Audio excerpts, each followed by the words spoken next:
Alright, so you're still winning. Well, after the fact here. Alright, Serena Bishop Gordon. I feel like you're gonna have a lot of You won again. But you had some crazy adversity. Do we want to talk about that? It made this race unique. I felt like I needed some extra challenges, I guess. Do you know what happened? I know that a couple of guys that I had passed a few miles before were standing over me, asking me if I was okay, and I was laying on my back.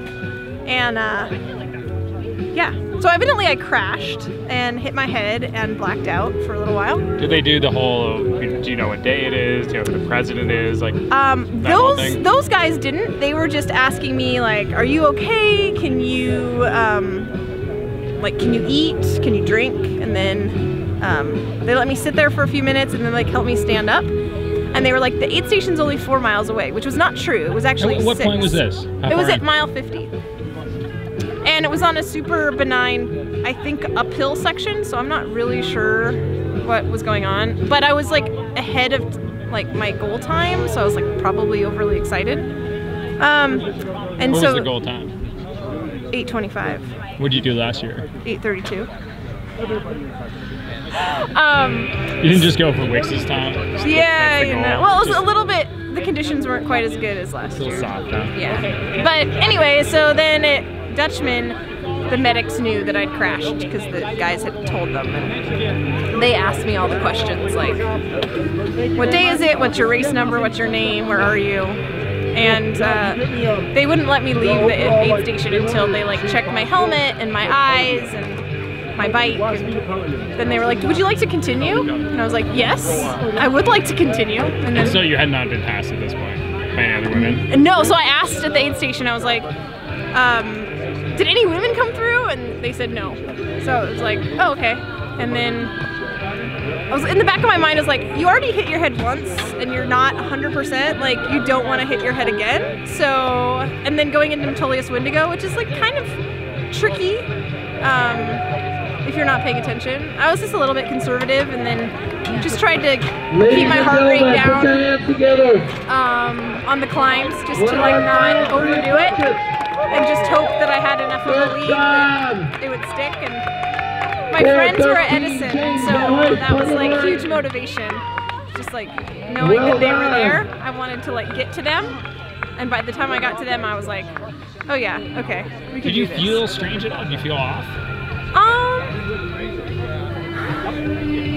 A little bit. I mean, I have a huge welt on the side of my head and it kind of, like, I don't have a headache, but my head hurts.